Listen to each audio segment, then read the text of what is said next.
Man, I built up all this hype ready to just get on the mic and explode. And I looked up and I wasn't live yet. And I'm sitting here confused, like, what the hell is going on between the office of my home computer? Like, baby, wait, let me explain before you start to point your cane. Girl, I'm about to have a fit. We ain't gonna repeat what he said. But hey, man, what's up? What's happening? AC Lee from the AC Lee and Parlay Pete podcast here to recap finals game 3. Actually, I'm gonna do a full podcast today. It's been a week since Parlay Pete and I convened here to discuss what's going on in the world and what we think is important and what we actually care about. So I said instead of just doing a post game recap, I'm actually going to do a full show. Apologies to anybody who watched that last 7-8 minute post game recap. I was drunk. I got drunk and watched the game. Didn't take great notes and came back with not the best show. It happens. But today I was fairly sober watching the game.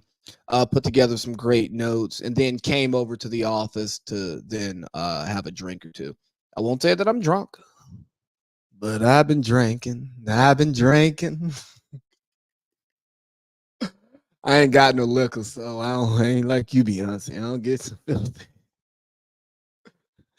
Got some of that red juice, that grape juice, a bucket of extra crispy, and a couple of grape sodas.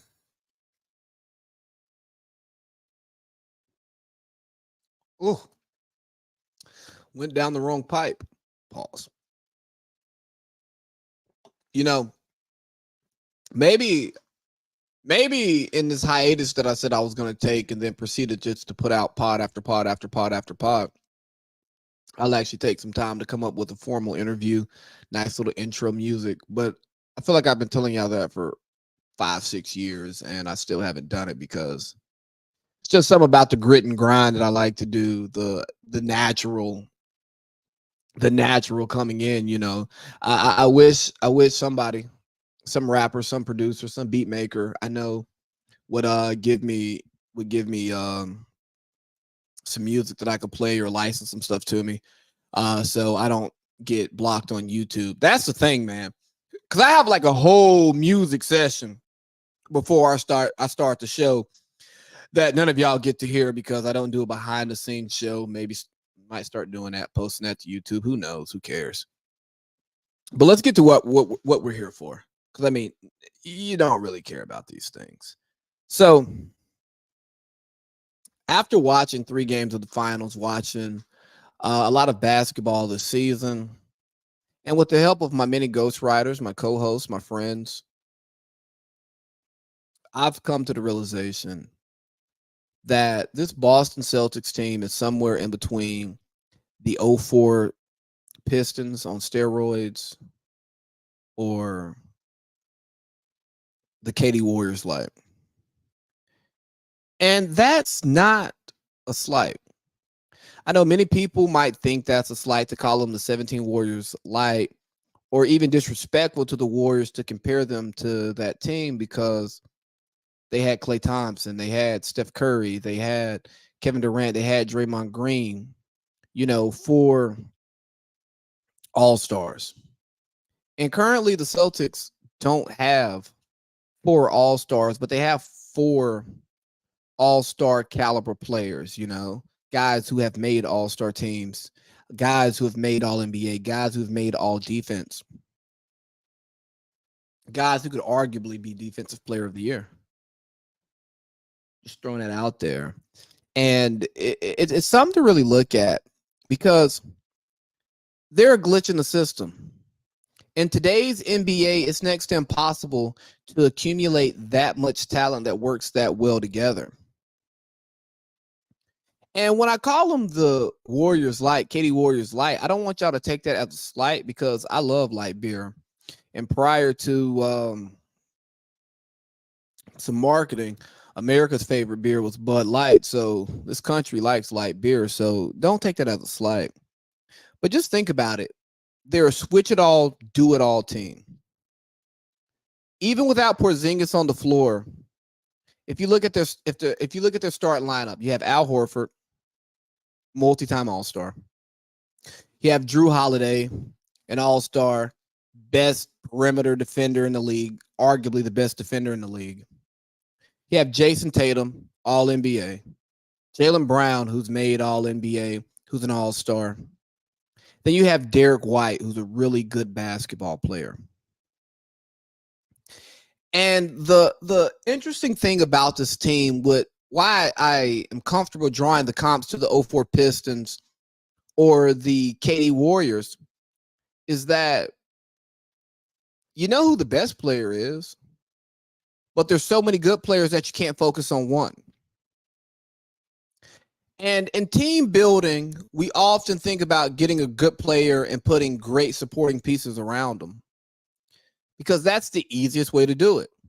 It's much easier to find supporting people, supporting actors, than it is to find a Tom Cruise, than a Christian Bale.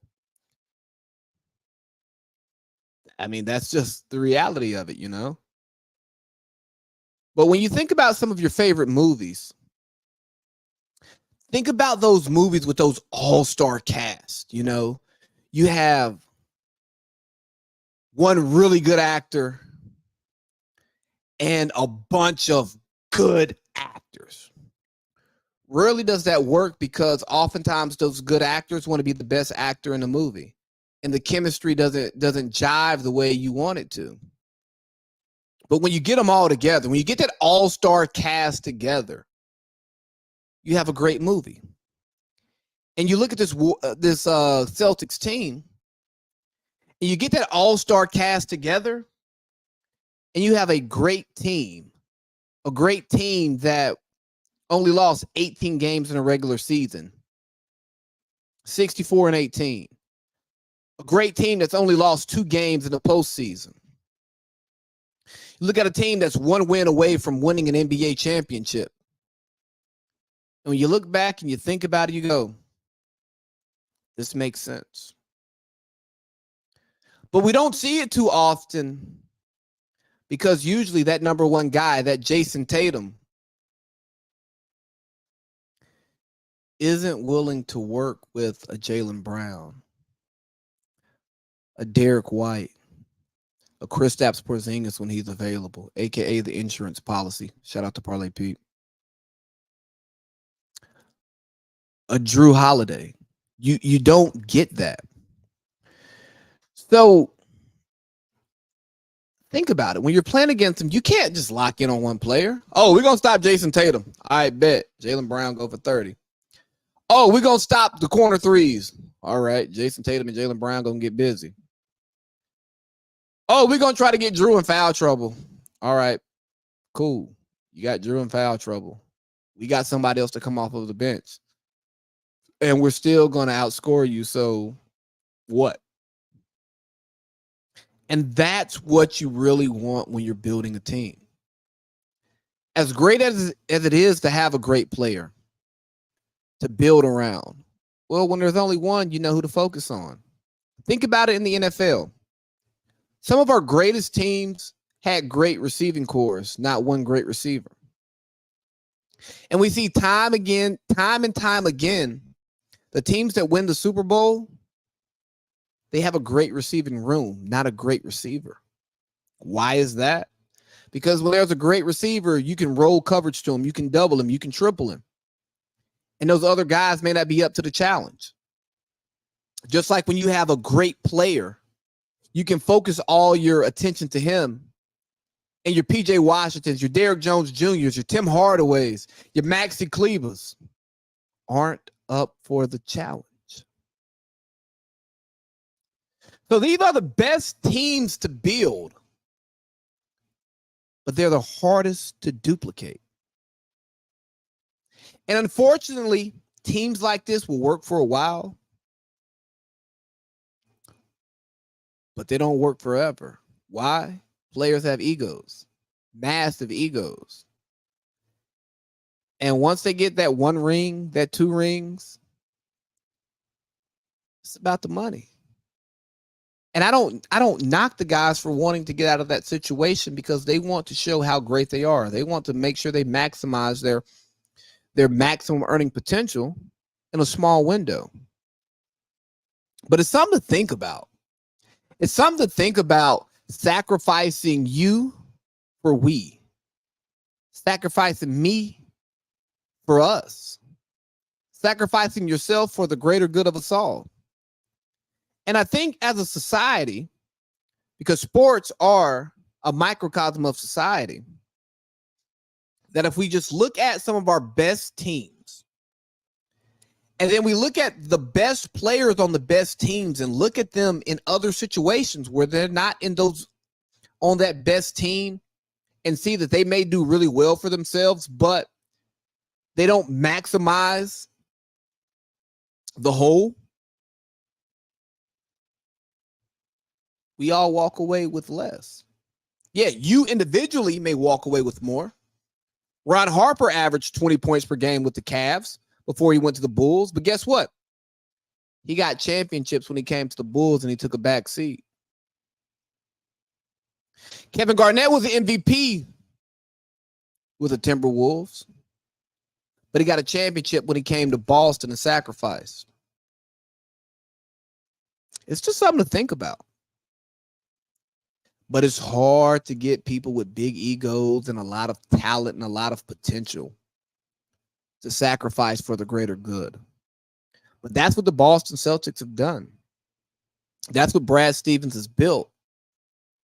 And it reminds me of what we saw in Detroit in 2004. It reminds me of what we saw with the Warriors in 2017 and 2018. But if you look at those star-studded teams, good players, great chemistry, buying in to the greater good. The Pistons only got 1 ring, and that iteration of the Warriors only got 2 because KD left. But look at Steph Curry. Stayed around, gave into the team concept, and he has 4. So just think about this, not just in sports, but think about it in your day-to-day life.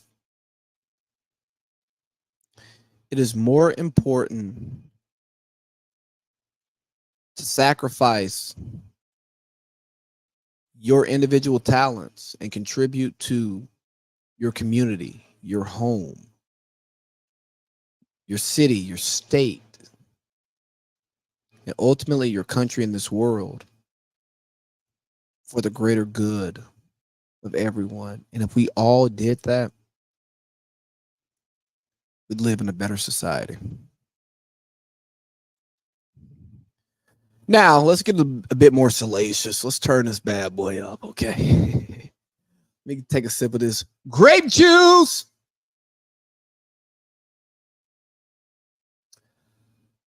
Watching the series, it's the series of, I don't know, nobody with a go-to move. Luka doesn't have a go-to move. He has a lot of moves. Jason Tatum doesn't have a solid go-to move.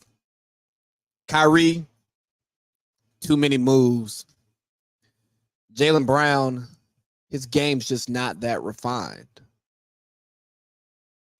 But I want to focus in on Luka and Jason Tatum.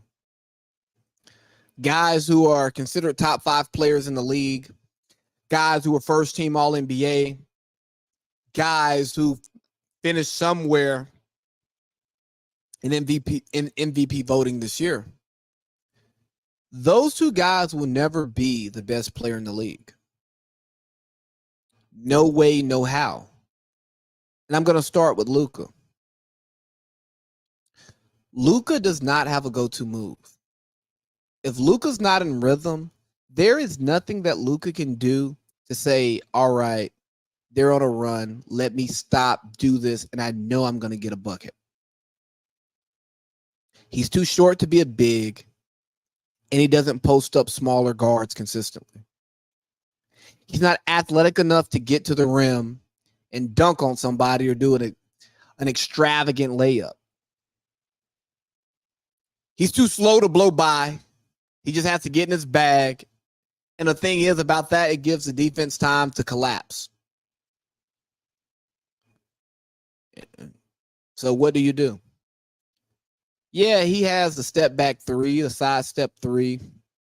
He has the mid-range game, but oftentimes because of his inability to blow by somebody and the way he skills his way to his baskets, he takes tough contested mid-range shots.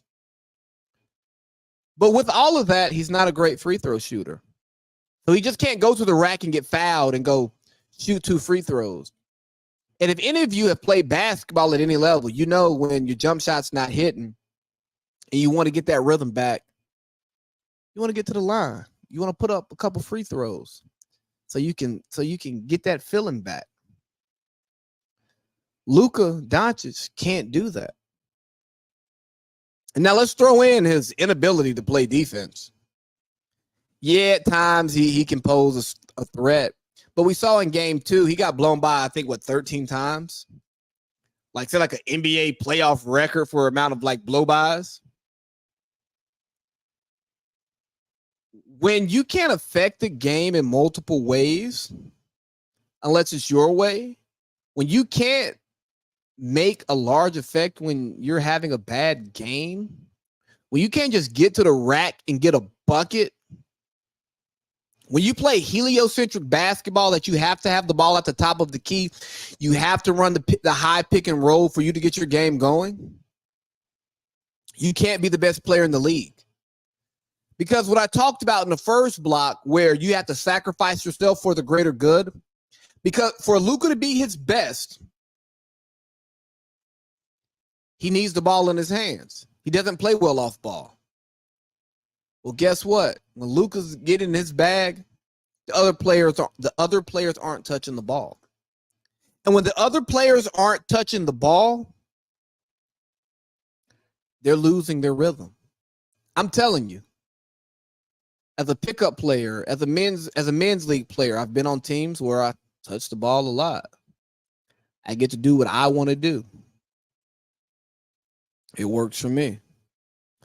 But I'm also not, my ego's not so large and my talent's not so great that I, find myself on a team where I'm doing ancillary stuff. I'm the role player. But if you want me to play defense, if you want me to grab rebounds, you want me to move the ball around and make the smart passes, well, I got to get some touches. I don't need shots. I need touches. And Luka's style of play takes away touches from other people. And I've talked about this time and time again. You can't win championships with that heliocentric form of basketball unless you're LeBron. And people compare Luka to LeBron, but it's a bad comparison. They're both streaky three-point shooters. They both can use their body, their size to get the shot that they want. But the difference between Luka and LeBron is if LeBron needs a bucket, LeBron will post up now. And LeBron can get to the cup and dunk it on your head. Luka doesn't have that. And unfortunately for Luka, he'll never have that. And when the game slows down and you're talking about playoff basketball, sometimes you just got to go and get a bucket. And in his prime, LeBron played defense. He blocked shots, jumped the passing lane, locked down your best player 1 through 5. Luka can't do that. Luka lives off hard baskets, and because of the way that he plays, his team can't run a traditional offense. And because of the influx of analytics into basketball, the analytics will say, let Luka do what Luka does, because more times than not, it's going to work over 82 games. But what about over 7? It's just not that. So Luka has to become a better free throw shooter.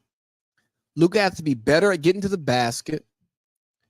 And at times, Luka needs to be comfortable running an offense, whether it's a motion offense.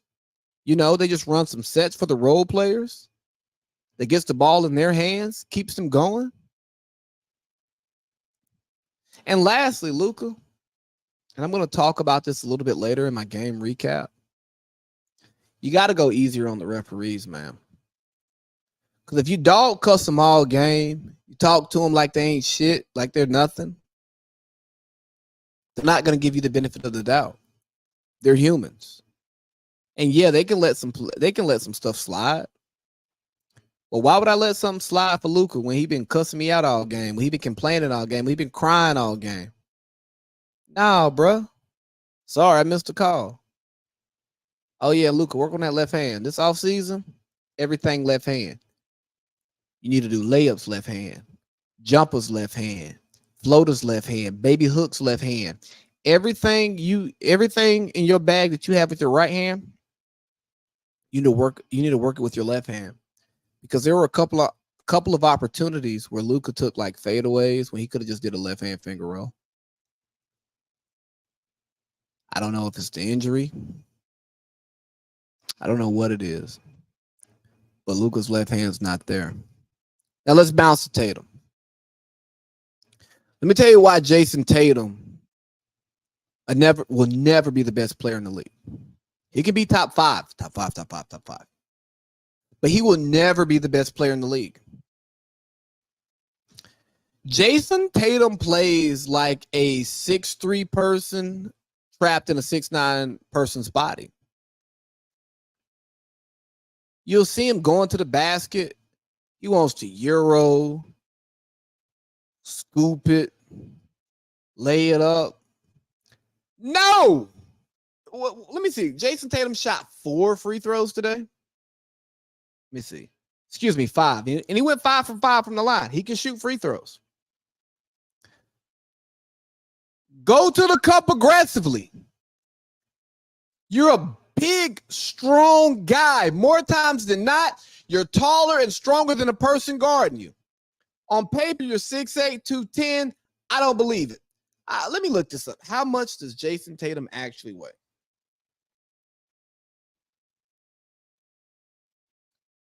I don't care how much he averages. I don't care how much he weighs. Because he's not 210 pounds. I mean, he's listed at 209.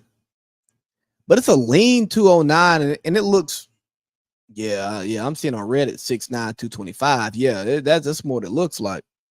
Dog, go to the basket. Eat the contact.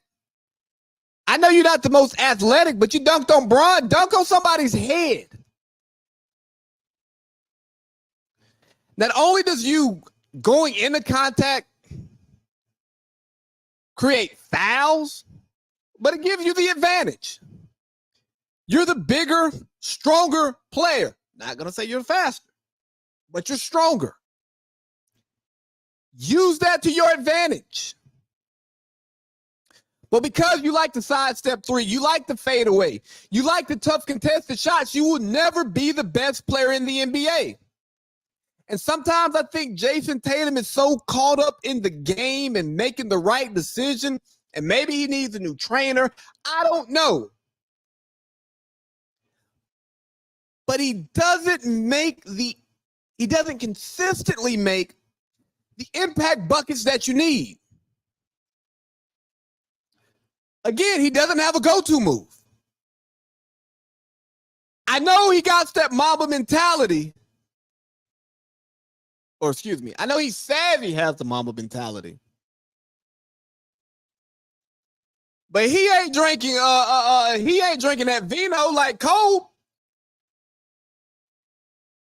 Because Kobe was a certified killer.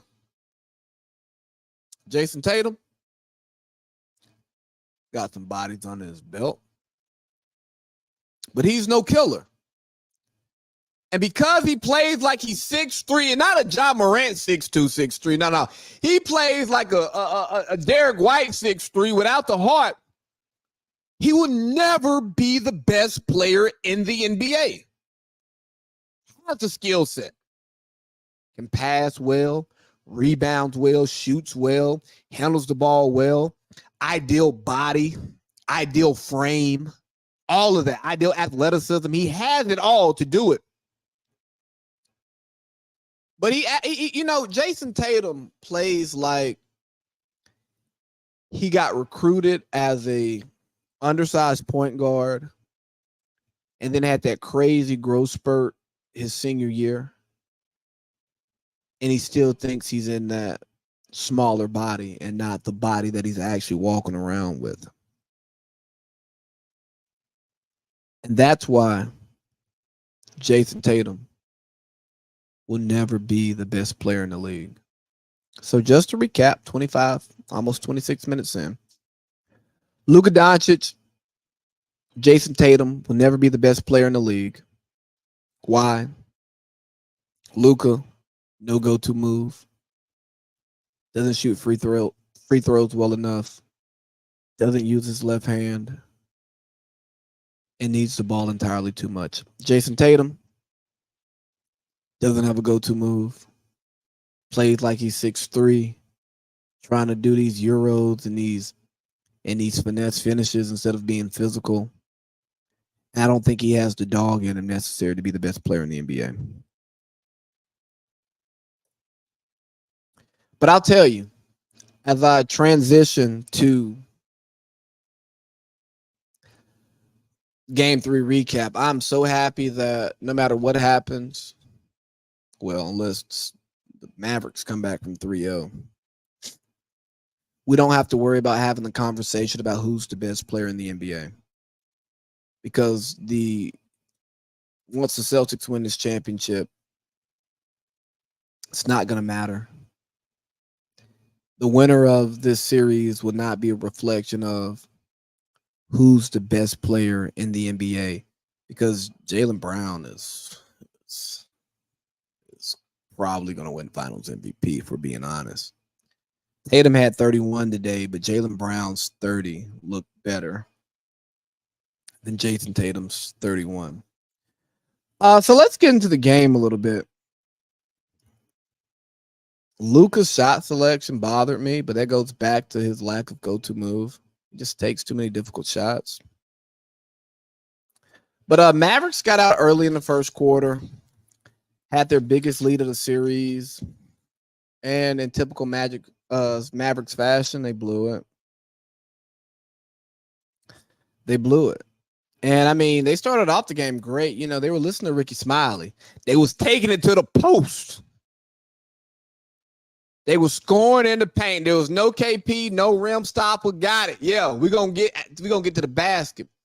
And shout out to Neckbeard because he actually made some changes. Maxi Kleber, I don't even know why he's in the game. He's supposed to stretch the floor, but he doesn't shoot. Jason Tatum came out aggressive, hitting threes. I mean, he was 2 for 3 in the first quarter and ended the game 4 for 13, man.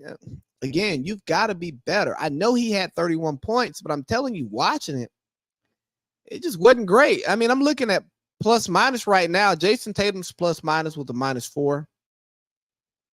And Jaylen Brown's with a plus 13. And Dallas did a good job of attacking Peyton Pritchard in the second quarter. But when he comes in the game, their goal needs to be to play him off the court. Not because I think Peyton Pritchard matters that much, but because it throws off Joe Mazzulla's rotation. And that's what you want to do. But, I mean, Boston ends up winning the game 106-99. Luka fouled out in the fourth quarter on a dumb charge attempt. Luka, you have 5 fouls. Don't take a charge. Luka, the referees don't like you. Don't take a charge. You don't get the benefit of the doubt. You got hacked in this game, and they didn't give you the benefit of the doubt. Be nice to the referees. Talk to them. Be friendly with them. And then when you want to get upset, wait for a free throw, wait for a break in time, and have that good conversation with them. But with the absence of Porzingis because of his injury, a lot of people expected Luke Cornett to play, and he saw no minutes. But Xavier Tillman got some good minutes in. I thought that was smart. And when he hit that three, I sent multiple texts to multiple people. Game, set, finals. Because it's over.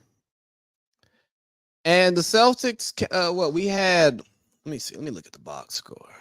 So Dallas was up 1 at halftime. Celtics go crazy in the third quarter.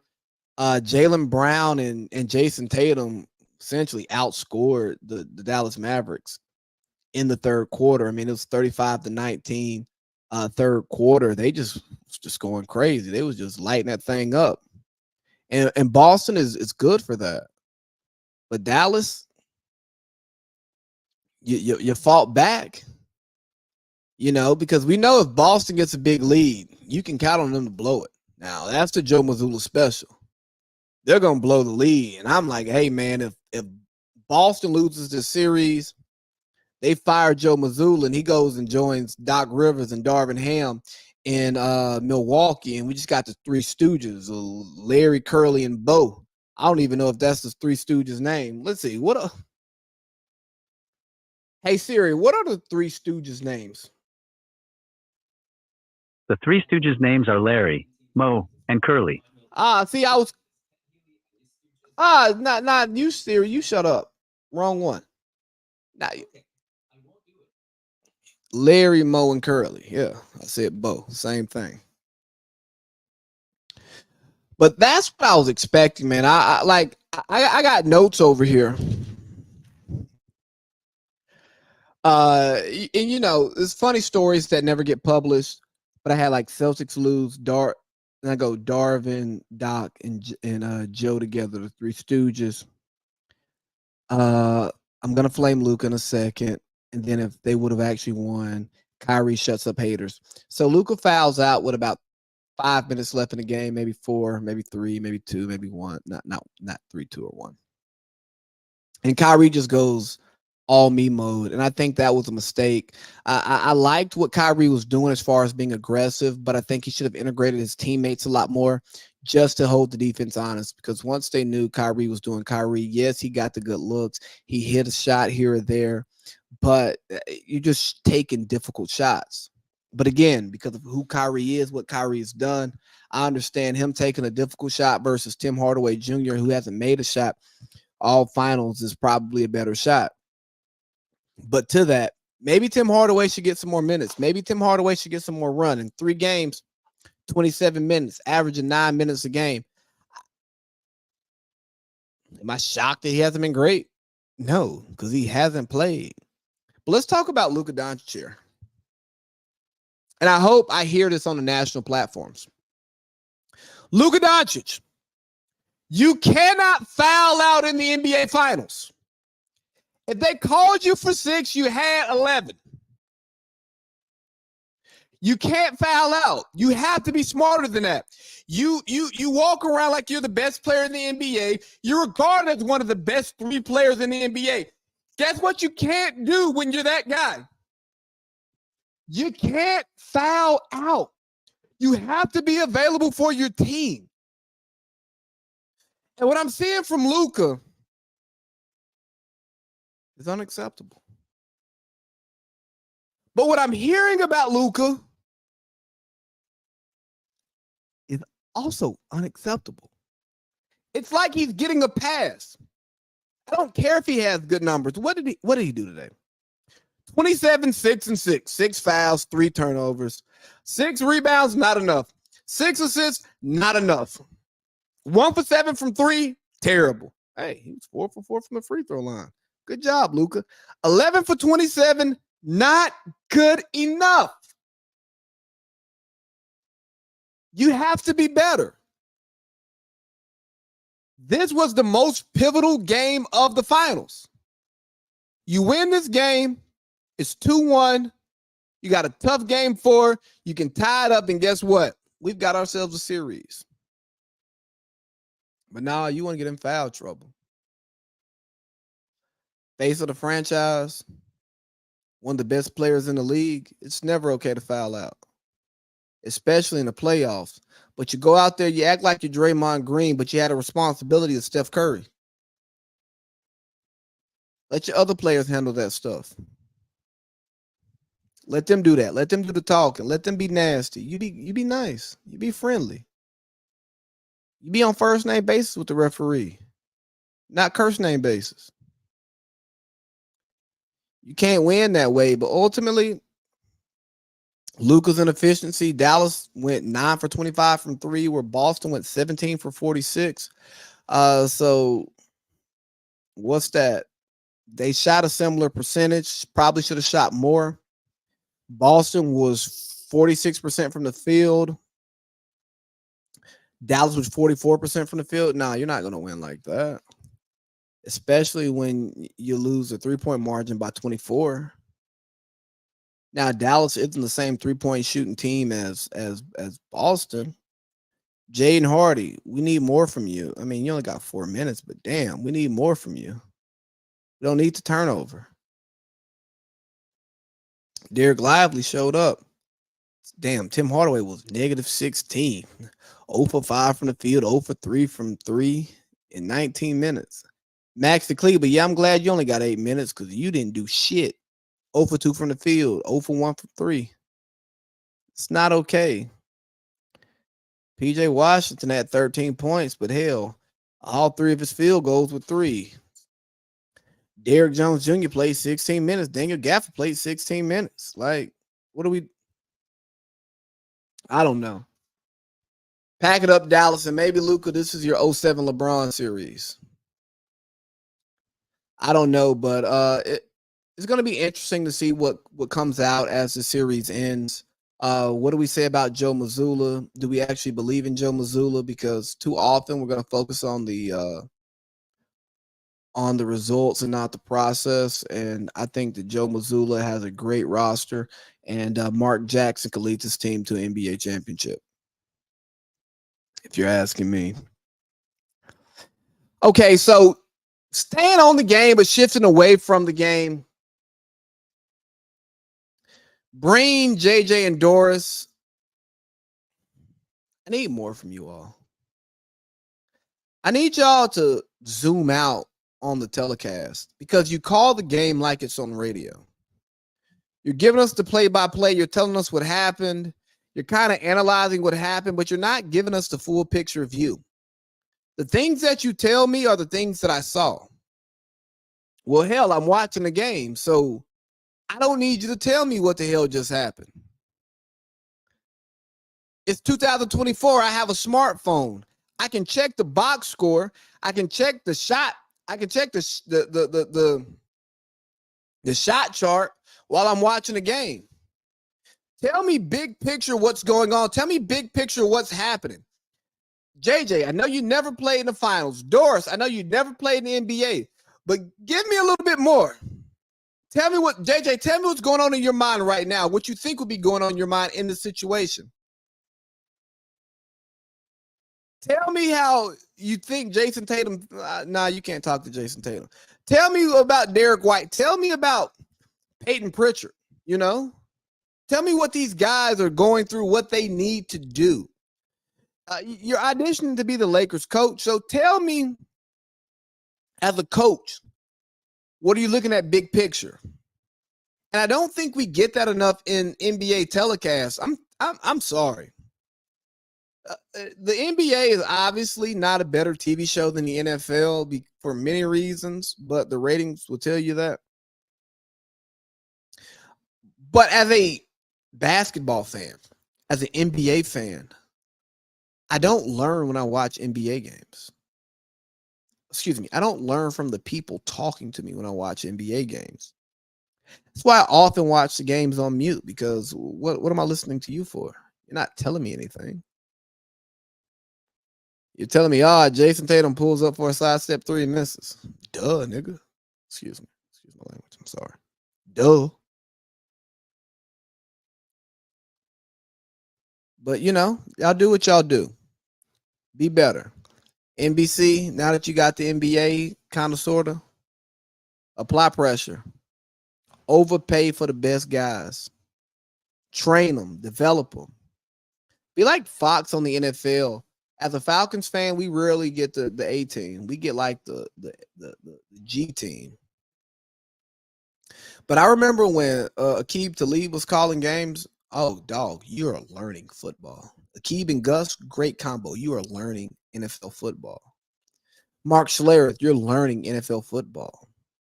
Greg Olsen, you're learning NFL football. I'm sure with Tom Brady, we're going to learn NFL football. Mark Sanchez, quarterback. You get the point that I'm making.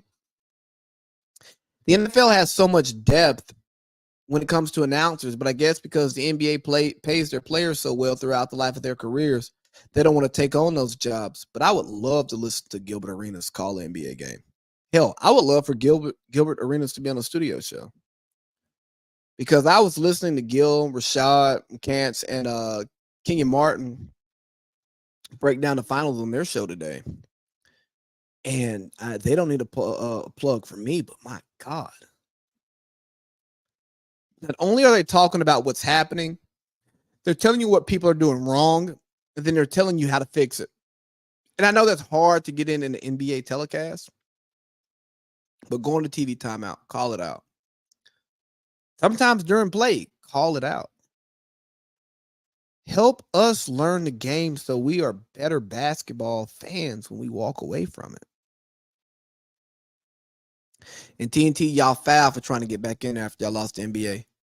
You should have negotiated when you had your no competition window. You would have had the league. NBA is going to add 2 teams. Adam Silver pretty much announced that. Please don't go to Mexico City. Please don't add another Canadian team.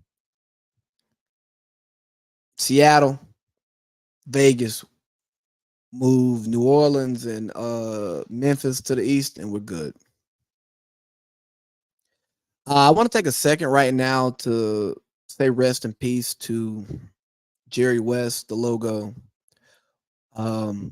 Somebody who did the NBA better than anybody. I mean, he could arguably be the best person at the NBA ever.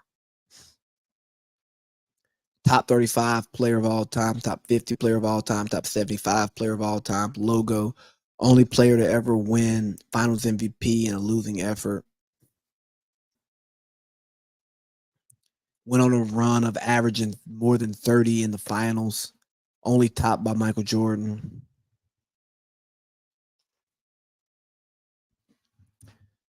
Built the Showtime Lakers, built the Kobe and Shaq Lakers, built Grit and Grind Memphis,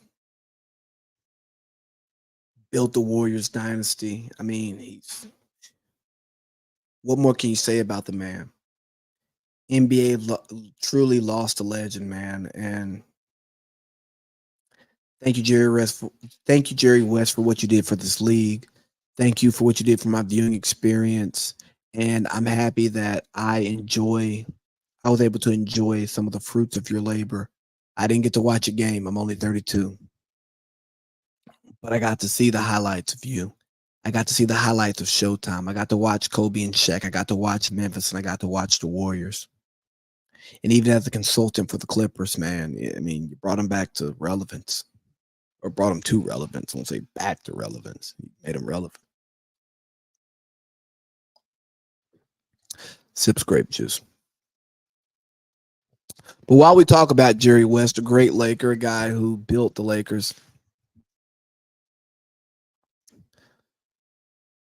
maybe too soon, but the Lakers need to call the ghost of Jerry West, get him back in the building. Shit.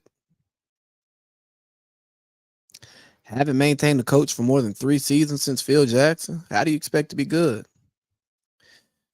Yeah, you offer Dan Hurley a pay raise, but you make him the 6th highest paid coach in the league. Kind of lowballing, not good. You got Shams and Woj giving out conflicting reports about what you're doing. That's not good. Now you have this narrative going around that you're a family-owned business, a mom-and-pop franchise. Not good. Saying that you don't report saying you don't have a pro personnel scouting department. Not good. Makes sense. Free agent signings aren't great. Hey, Lakers, I know you have a big brand. You're probably the most important franchise in the NBA. You might be the highest valued franchise in the NBA. But Lakers, y'all got to do better. You need to bring this franchise into the 2024. You need to stop cutting on cost. If and this isn't my original take, but hey, Bus family, if you need to sell 5-7% of the team to get some more cash to make things happen, do it. You don't own the entire team. You'll still be the majority owner, but do it because you have a real fan base. You have a real legacy. You have real history. Maintain that history. Stop maintaining this family and friends function you got going on, only hiring friends of the Lakers, and run it like a business, a great business that it could be. Don't let Clutch Sports run you. Don't let the ghost of Kobe run you either. Hell, let the ghost of Jerry West run you. Jerry West could build a great team. Jerry West could build a great organization. Jerry West had a great track record. I don't know why you let him walk out the building. I don't know why you took his seats.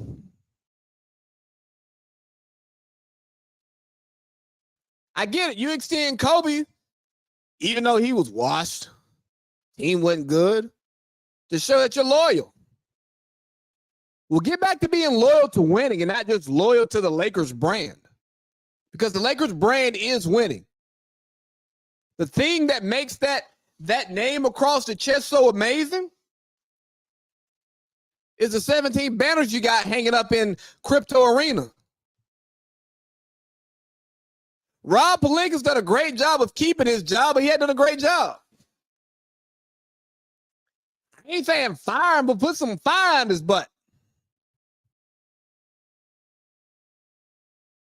Don't make him feel like whatever move he makes doesn't happen and it's their fault. No. You built this team. You're the president of basketball operations, and the basketball operation hasn't been great. Stop firing coaches. You're acting like the Jets. Act more like the Packers. Act like the Patriots. Develop a vision. Allow your coaches to coach. Get a real GM.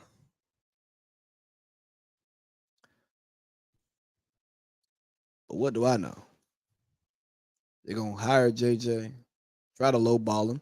Hell, stop lowballing coaches. Spend for your coach.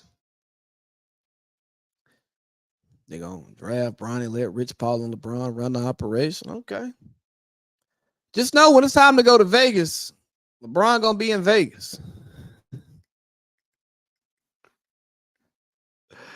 But speaking of bad teams, let's talk about a bad team that has no legacy. The Hawks. Recently, there have been talks that the Hawks are going to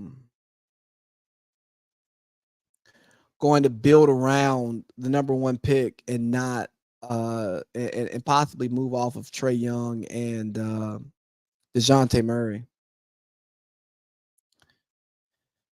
This would make sense if we actually had a good number one pick in the draft this year, but this is apparently one of the weakest drafts in years, reminiscent of the 2013 draft. I don't think now is the time to rebuild around a lesser player than Trae Young. Why don't you properly build around Trae Young? I get it. The owner probably listens to sports talk radio, listens to NBA media, and how much they hate Trae Young. But since walking into the NBA, Trae Young's been 25-10. And these days, he's closer to 30-10. So what's that? 50 points. Let's just say 3 of his assists go to threes. That's 56 points on a good day. 60 points. We just go half. I think that as much as I think the franchise could be better if they move off of Trey. Let's just not take draft picks and expiring contracts and start a rebuild. That's rude to the fans. The fans deserve more. The fans deserve better. But what do I know? I'm just a lowly Hawks fan. And talking of the Trey hate, man, I hate the Trey hate. I think it's overstated. The Hawks definitely should have kept Luka because Trey and Cam Reddish is less than Luka. But the guy puts up numbers. The guy got you to 6 games in the Eastern Conference Finals. And maybe you should look at Trey. Like, just think about this. Has Trey been on a team as complimentary of his talent as this Dallas team that's in the finals? I'd say no. Why don't you properly build around your staple player? Why don't you get a competent front office, some guys with some experience, not Landry Fields and Kyle Korver, this whole family. It's like y'all building like the Lakers, but y'all don't got Braun. Shit's not going to work. Let's get some basketball people in here with some basketball experience and actually build a team because, all this is building around the number 1 pick stuff, getting off of Trae Young. That's just people extending their jobs. I highly doubt that's what your head coach wants.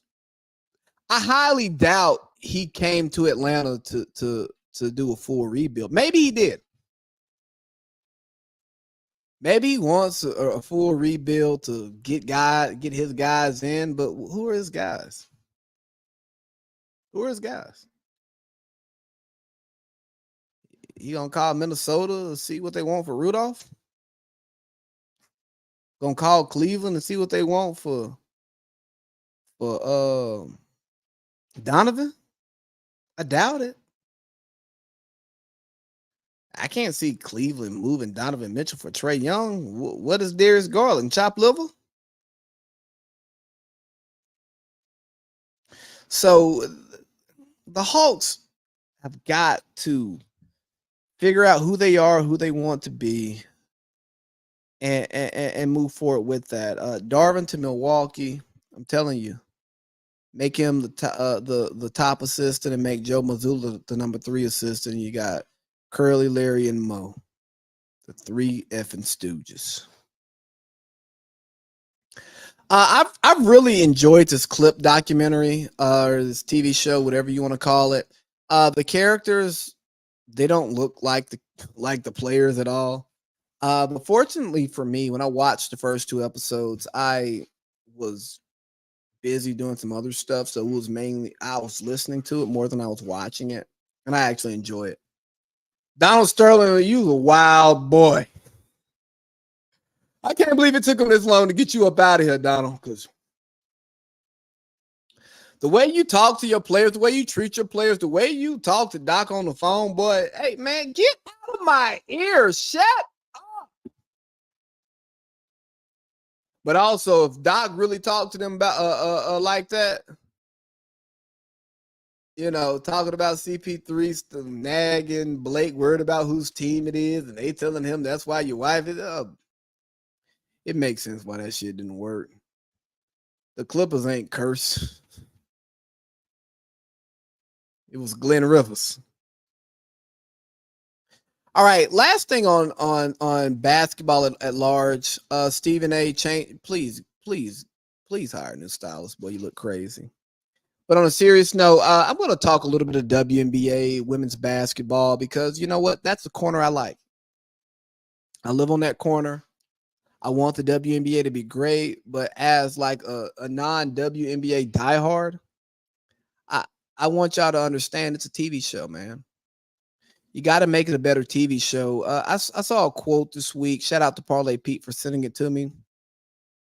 Where Arike, I'm not going to try to say her last name, from the Dallas Wings, was talking about, hey, if you don't like our game, watch golf.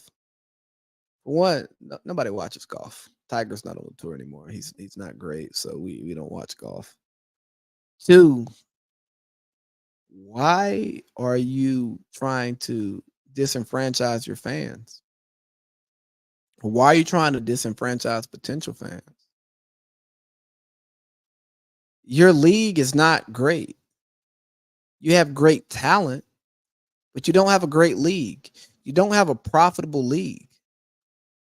Why don't you embrace the people who want to watch and support you? You know, why hate the people who want to like you? It's like, oh, well, no.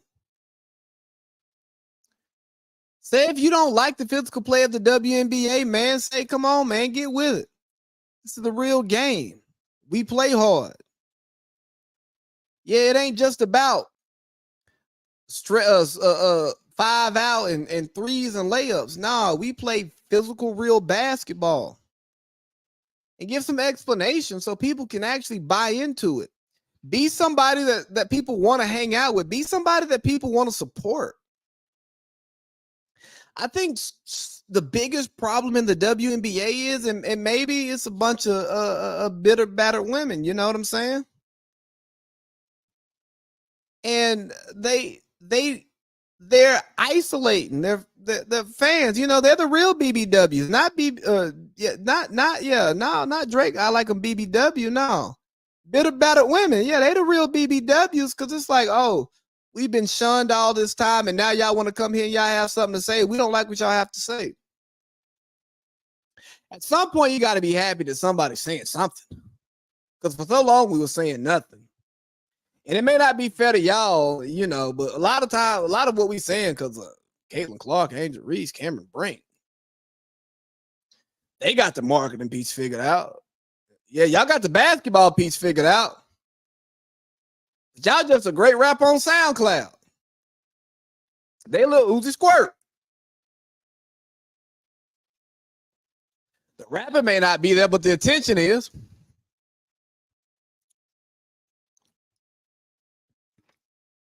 So maybe embrace the people that are like bringing in attention and embrace the attention. So then that they focus on the basketball. But if you just keep pushing fans back, y'all gonna go back to worse than what you was. Because yeah, the purists are gonna watch it. And I've had conversation with the purists. They'll tell me about how great the game is, and I go, okay, cool, amazing. Now make me watch it. And, you know, I came on here by myself and I talked about Caitlin Clark not making the Olympic team. It's a problem. Lisa Leslie echoes those sentiments. But I'll say one problem that I've had with the backlash is one, it's not a race thing. It's not a political thing. So for those of you who are trying to make it that, shut up. Just shut up. It's not that. It was, hey, they picked the 12 best / most deserving players. They picked the experience. And they say, hey, this gives us the best chance to win our 8th straight gold medal. But sometimes you got to focus on, you know, like R&D, research and development. And part of research and development is taking short-term losses for a long-term gain. Get some of these younger players out there. But Enrique averaging damn near 27 a game in the WNBA and she don't make the team. Come on now. They probably don't like her either. Walking bucket. Get on the Olympics. Caitlin Clark, young. Get her on the Olympics. That's why we brought KD early. Let me see. When was KD's first Olympics? I want to say it was 2008.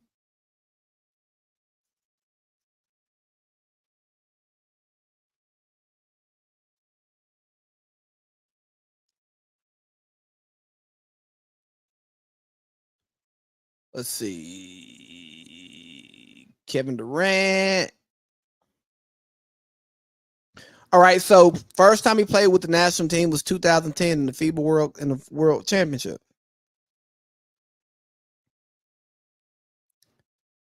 2008, he was 2009, he was at minicamp.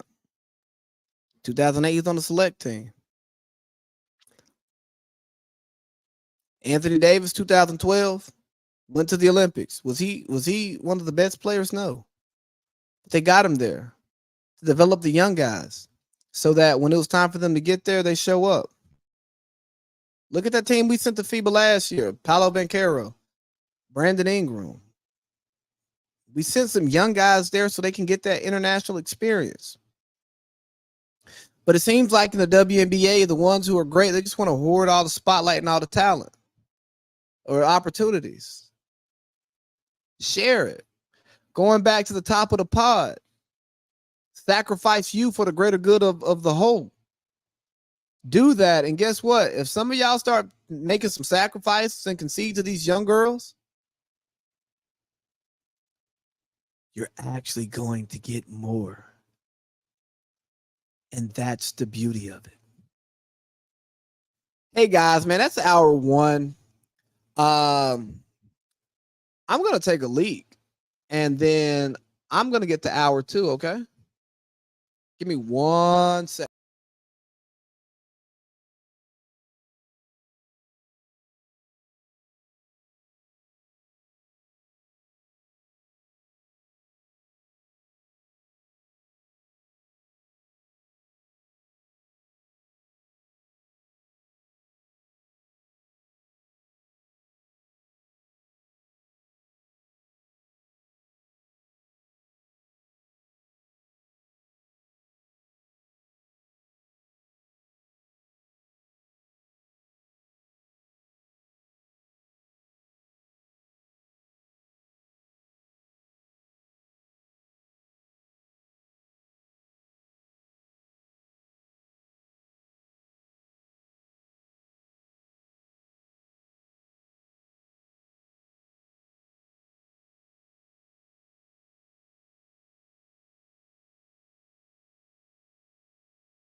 All right. Sorry for the brief delay, but I mean, I had to trade in the main vein. You get it if you got one. Let's get to a little bit of NFL. We're not going to spend much time on the NFL if we're being truly honest here. But what we will do is we will talk some NFL. We'll talk some culture and a little bit of politics because I really like to talk politics. Let me refresh this feed here.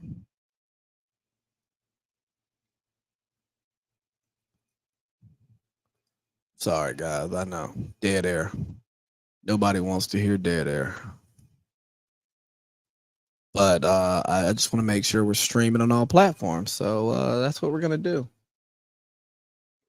A little bit more grape juice. Not too much, because we got to be a functional adult in the morning.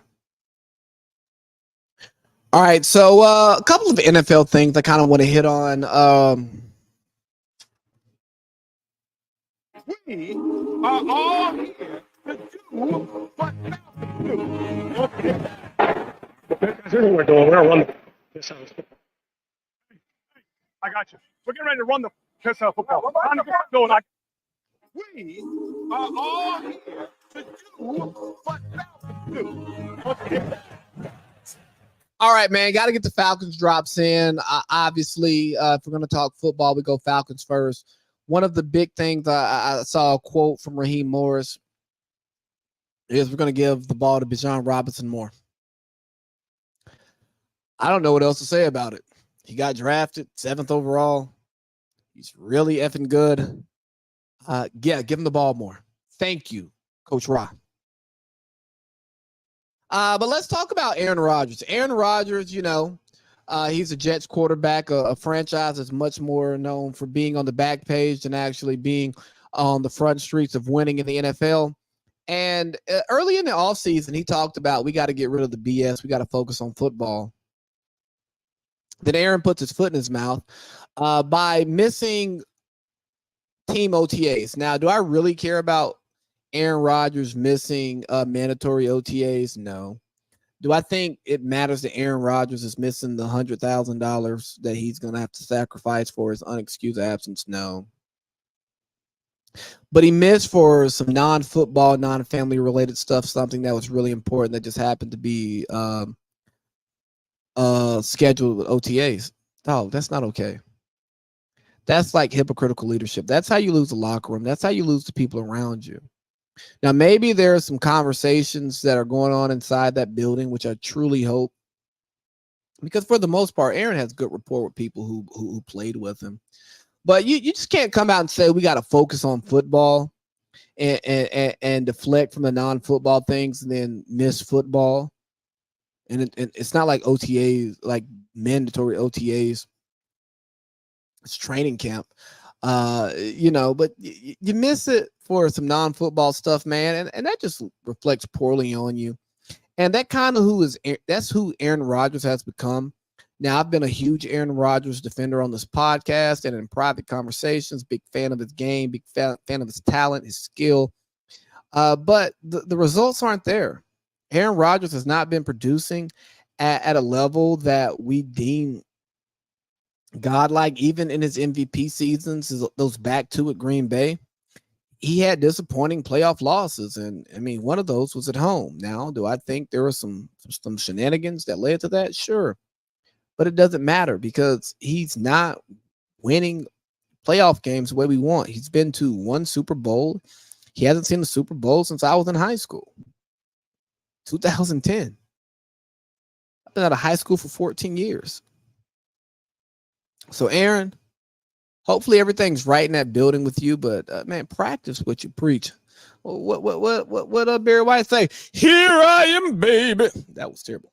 Here I am, baby. Practice what you telling me this and telling me that. Yeah, all of that. Ayuk wants out, and I saw like a cool post about where he should go.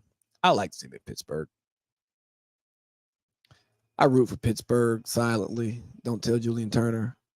But I like to see Ayuk in Pittsburgh. And speaking of Pittsburgh, Mike Tomlin just signed a 3-year extension for all of those people who said, what are the Steelers going to do? Mike Tomlin's on the hot seat. His seat is as cold as the air coming out this window unit in here that y'all may or may not hear. He's A-okay, man. Now, it'll be interesting to see what the Steelers do. They've been incredibly loyal to all of their head coaches, and I think that's amazing, and that will be a place that I would want to come up in and grow into simply because they care. They care. And because they care about their people. They care about their franchise. You know, you got job stability, and you actually get to enact the vision. Unlike the Lakers, where it's put it in the microwave. The Steelers, you know, they're more like smoking a brisket. They're gonna let that bad boy cook. But the only thing is, if you smoke that brisket too long, yeah, you got a brisket, but that bad boy is dry. And what I hope is that what Mike Tomlin's doing in that building is not going dry, because he has not won a playoff game in like almost 7-8 years, something like 7-8 years. And they've had opportunities to go deeper in the playoffs. You go back to the Killer Bees era, and it wasn't the best. But we'll see what happens with them. I guess Kelsey made Waller retire. She broken. He's talking all that spirit animal bullshit, and I ain't letting my zodiac sign drive any major decision I make in my life. I just think it's an excuse for doing things that people may not agree with. Today, Brady was inducted into the Patriots Hall of Fame. Robert Kraft announced that he was going to get a trophy. Jersey's retired. Congrats. What else is there to say? these are all things that we expected. And shout out to Tom Brady. Look forward to hearing you at 4:00 on Sunday. Oh, I just want to throw this in right now. ESPN, your program has been terrible. I mean, we got the finals going on right now, and we're giving Caitlin Clark and not making the Olympics a lot of attention. Yeah, it deserves some attention, but come on, man. Talk about the finals. And then talking about LeBron unfollowing Perk. Who gives a damn if LeBron unfollows Perk? These are two grown men in their damn near 40s on Instagram talking about Twitter. He unfollowed me. So what? Perk talking about everybody didn't follow Jesus. Boy, you ain't Jesus. I don't even think you was Judas, because hell, at least Judas let Jesus get that close to him. You're the percolator. Now, I think you're decent at your job. Deserve to be where you are, respected NBA player, but come on now. We're talking about that. And then Parlay Pete sent me this today, what they was talking about on the worldwide leader.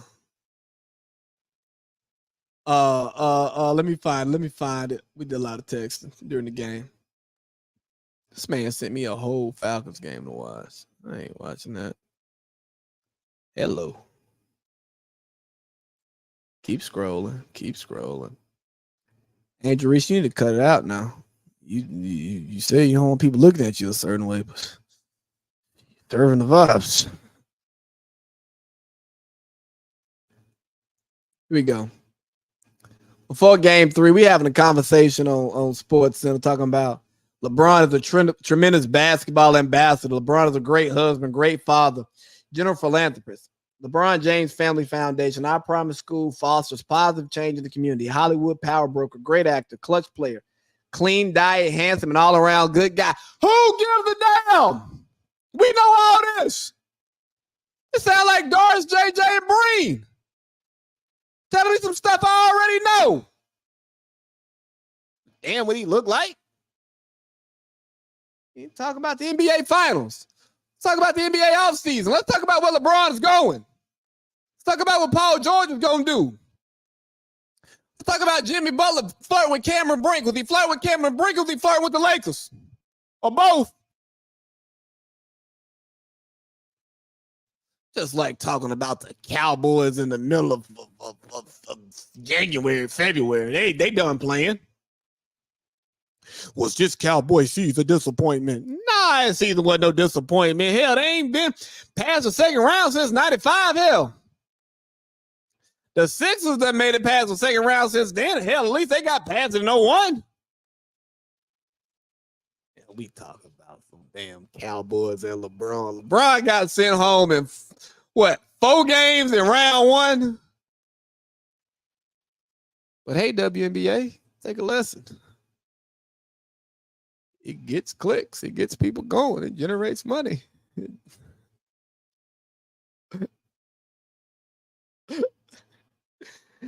Yeah, so kind of just wraps up my nonsense talk. Let's do it for the culture. And I want to talk about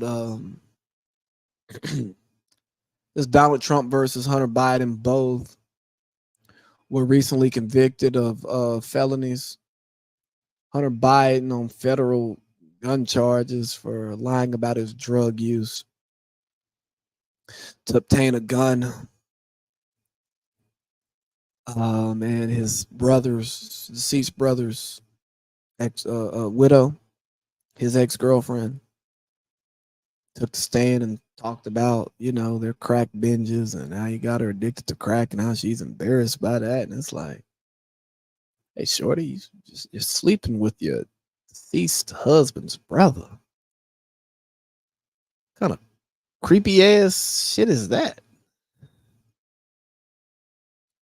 But here's why I want to talk about it, because obviously the Republicans are going to use this as a reason why Joe Biden should not win the presidency. I think there are a bunch of other different corners they can go on that may be better arguments, but the president's came out and said that he's not going to pardon his son.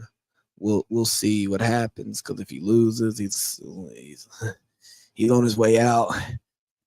Go ahead and get this feeling. I don't know. But here's the thing.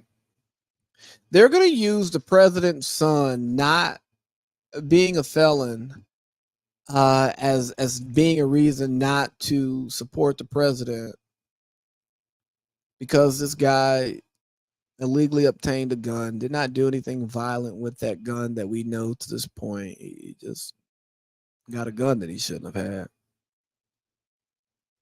while still supporting a felon having the nuclear codes. And this is not me giving my endorsement of who you should vote for. Absolutely not. This is just me pointing out the hypocrisy of the parties.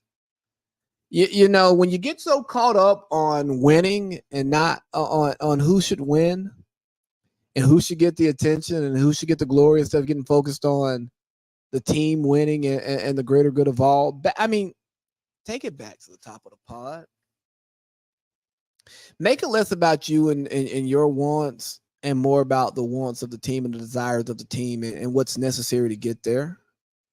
Because if you're just going to fall in love with your guy, if you're just going to focus on your guy, your gal, whoever it is that you believe in, you're letting the whole world know it's not about us, it's about me. And I know it's that one gospel song that says it's not about us. That sounds terrible. It's about Jesus. Not about you. No, it's about him. So when we say it's not about us, it's about Jesus. If you're not a religious, it's not about us. It's about America. It's about this country. It's about this world. It's not about you. It's about the collective whole. So what we need to do is stop picking teams, just choosing a team and ride with that team till the wheels fall off. Nah, we need to be like LeBron. If that team ain't headed in the right direction, say, hey, hold your horses. Get me out of here. I'm trying to win. And what I see in this vision that we have, it's going to take us to the feet. Now, I can be loyal to these colors just because I'm in them. No, I'm loyal to the greater good. I'm loyal to a higher calling.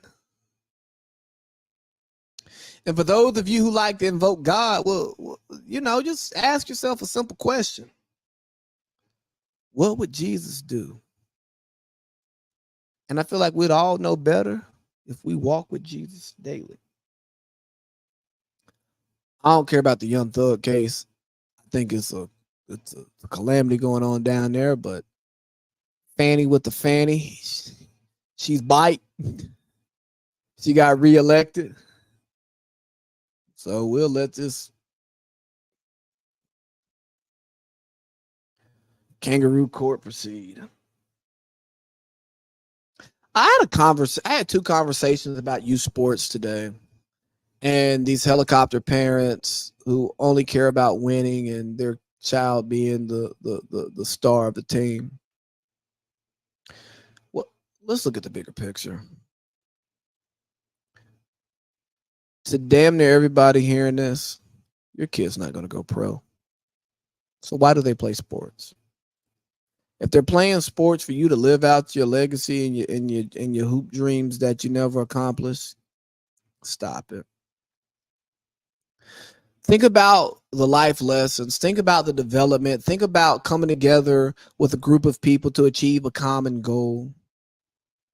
And if they get to star in their role, great. But if they don't, that's fine too.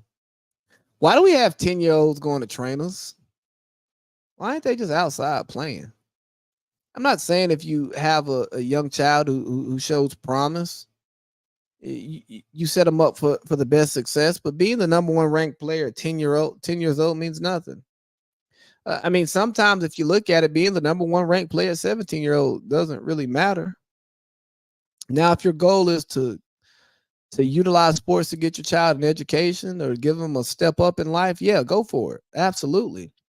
But if your sole reason for putting your child into sports is for them to go and be a professional athlete, I hope you pick the right partner. I hope they hit their growth spurt. I hope they're physically superior to everybody that they encounter. Because if you think about the numbers, you can be the best player in your age group. You can be the best player in your city. But you're competing against the best players in the entire country, depending on the sport, the entire world, and not just at that age group. Who cares if you're the best 16-year-old? When you're 23, you're competing with the best 21 to 35, 36-year-olds in the country, in the world. And the numbers say you're not the guy or the gal. So instead of focusing on stacking teams and winning meaningless championships that your kids won't really remember or care about, or maybe they'll remember and care about them entirely too much when they're in their 30s, focus on the life lessons, focus on development, focus on sacrifice, focus on team building, focus on teamwork, focus on values, focus on integrity, focus on honesty, focus on transparency, focus on the life skills that they can take away from that game to make them a better contributing member to a society. Again, a society of people, just not just a better person, not just a better me, but a better we. And that Drake caption was whack. That's kind of all I got on that. Nigga, you lost. Go make a slap. Until then, shut up. I hate when I write notes that I can't read. Cause I got one down there. I thought it was a pretty good one. I remember when I wrote it down, but I can't read it. I, I would play J. Cole No Role Models right now. Because I saw this viral video of Sexy Red fighting in the airport. And this is my problem with the hip hop industry. It is fueled by black talent, but not led by the black community. The messages and the imaging that is broadcast at a very high level, it is not fruitful to our young people. Charles Barkley said it best, I'm not a role model. And I hope parents are teaching their children that just because you see these people, it doesn't make them role models. It doesn't mean that somebody should aspire to. Now, I like Sexy Red's music. I don't know Sexy Red, and I'm a 32-year-old man. Sexy Red does not influence my life. If I were single, I would not date Sexy Red. Not my type.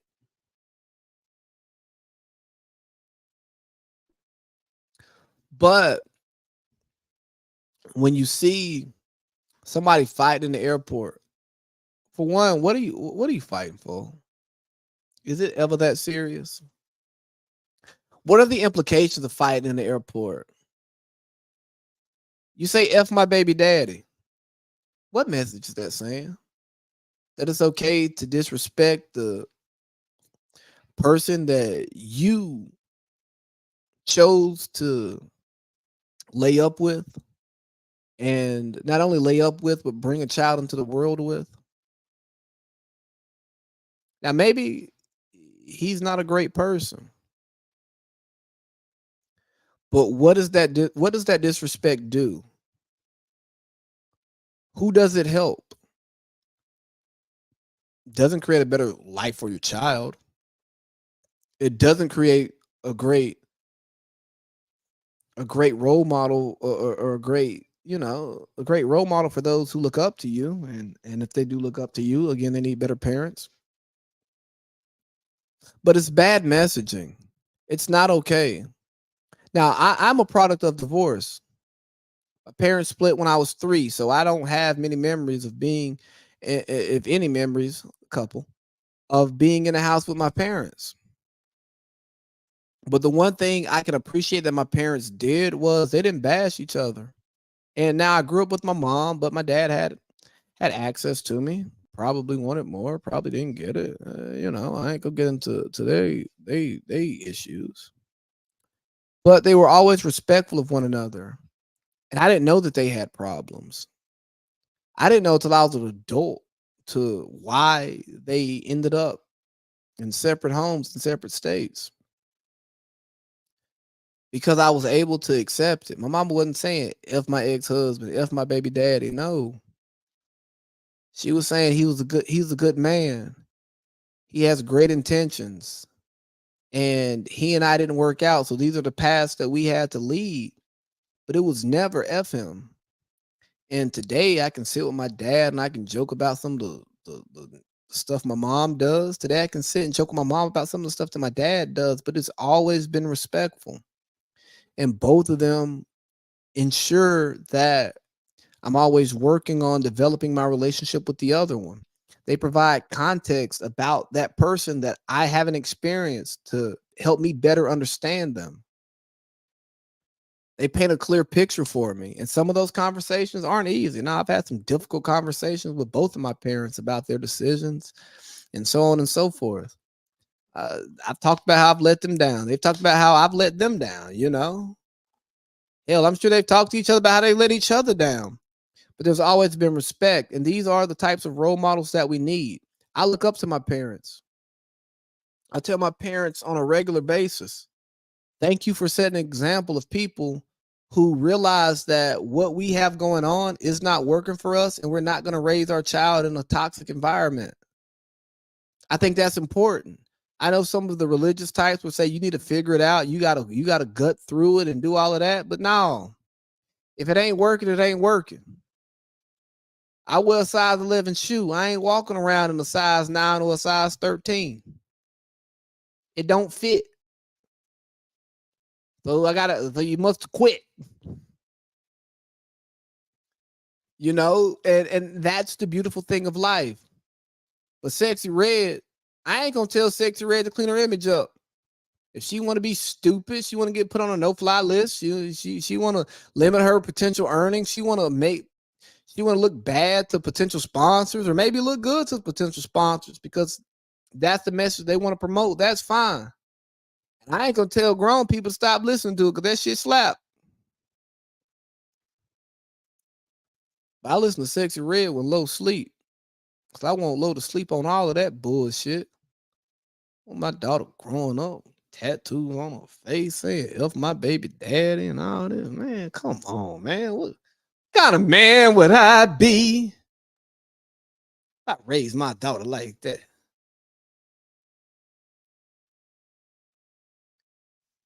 Dang, I'm really mad. I can't read this. Hold on, I'm gonna pick up the big boy because I want to read this note.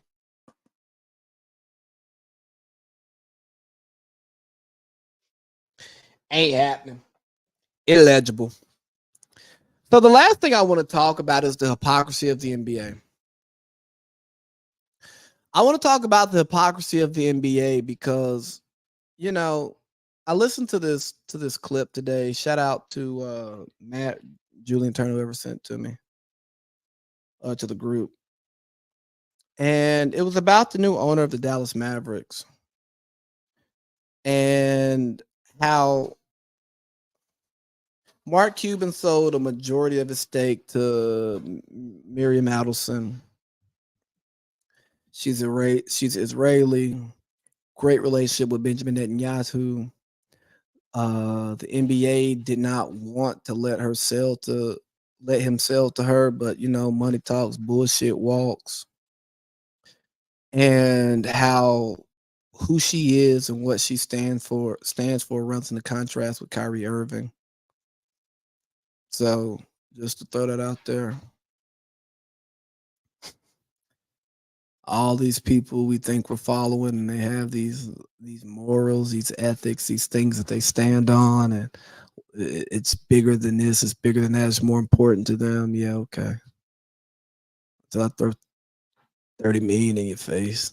See, what's Kyrie's contract?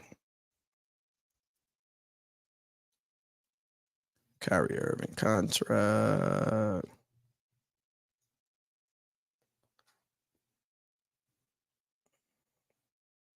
Yeah, so right now Kyrie Irving is on a $38 million. He's getting $38 million to play basketball this year. He'll make 41 next year. And he has a player option in 25-26 for $43 million. Type of shit to make you shut up and dribble. Type of stuff that'll make you make money for somebody who is publicly supporting things that you publicly don't. And I'm not knocking him for it. I'm just talking about it. I think it's an important conversation to have because we praise so many people for taking a stand. But what are they really taking a stand? Or are they just talking shit? I just think they're talking shit. Just like the NBA, they say they stand with all of these causes. They write off this money, but they don't really care about that stuff. They care about their bottom line. And I'm okay with it. Put good games on TV, I'll still watch. Because I stand for a few things, but I'm not a moralist. I'm not somebody trying to put people in a box. But I prefer that people be honest in what they believe in and tell us the truth about who they are and what they stand for. Because Kyrie stands for playing basketball and making money. And when his other outside causes matter, yeah, he will affect them. And he has. Not diminishing anything that he does. I'm considering ordering some Kyrie shoes just because I rock with the guy so much. But the NBA, they're the nastiest thing here because you're not even allowing her to be the front-facing person of this franchise that she purchased, but you took her money. Do like the NFL did with Donald Trump. If you don't want this person to be a part of your club, don't rock out with her. But because she's casino tycoon, because she's Vegas, trying to expand gambling into Texas, y'all want that revenue.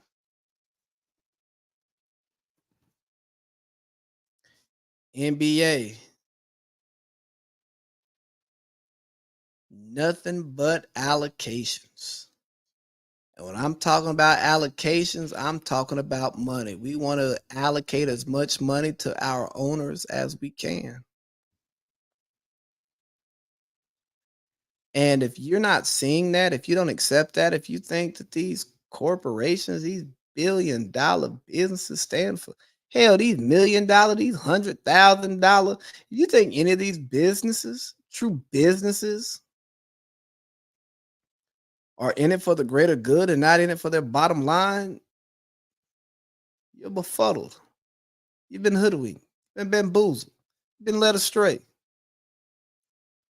So when dealing with these people, maybe you do like Kyrie and you bite your tongue a little bit, and then you take their money and you pour it into things that they don't believe in.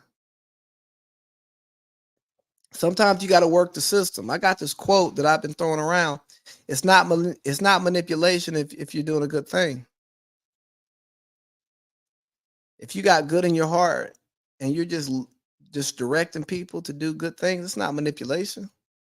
We look at manipulation as something negative. But great leaders are great manipulators. Those that get you to go out and do something that you wouldn't normally do because they've got you to buy into who they are, what they believe in, what you believe in, and they've meshed those things together. We don't call that manipulation. We call that leadership. But it's manipulation. So if you think the NBA is standing for your cause, yeah, the NBA publicly cares about Black lives because Black lives give them green dollars.